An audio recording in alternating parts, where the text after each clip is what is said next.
حضرت سیدہ عائشہ صدیقہ رضی اللہ تعالی عنہا بیان کرتی ہیں، نبی اکرم صلی اللہ علیہ وآلہ وسلم نے ارشاد فرمایا، رزق کے حصول کے لیے صبح جلدی جاؤ، کیونکہ صبح کے وقت جانا برکت اور کامیابی ہے۔ مجموع زوائد حدیث نمبر 6220۔ حضرت ابو سعید خدری رضی اللہ تعالی عنہ نبی اکرم صلی اللہ علیہ وآلہ وسلم کا یہ فرمان نقل کرتے ہیں، اہل ایمان میں سب سے زیادہ فضیلت رکھنے والا وہ شخص ہے جو فروخت کرنے میں نرم ہو، خریدنے میں نرم ہو، ادائیگی کرنے میں نرم ہو اور تقاضا کرنے میں نرم ہو۔ مجموع زوائد حدیث نمبر 6313۔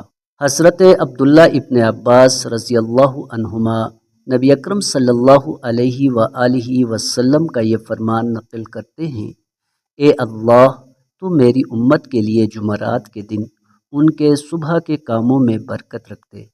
راوی بیان کرتے ہیں، پھر حضرت عبداللہ ابن عباس رضی اللہ عنہما نے فرمایا، تم کبھی بھی کسی شخص سے رات کے وقت کسی ضرورت کے بارے میں نہ مانگو، اور نہ ہی کسی نابینا شخص سے ضرورت کے بارے میں مانگو، کیونکہ حیا آنکھوں میں ہوتی ہے۔ مجموع زوائد حدیث نمبر 6219۔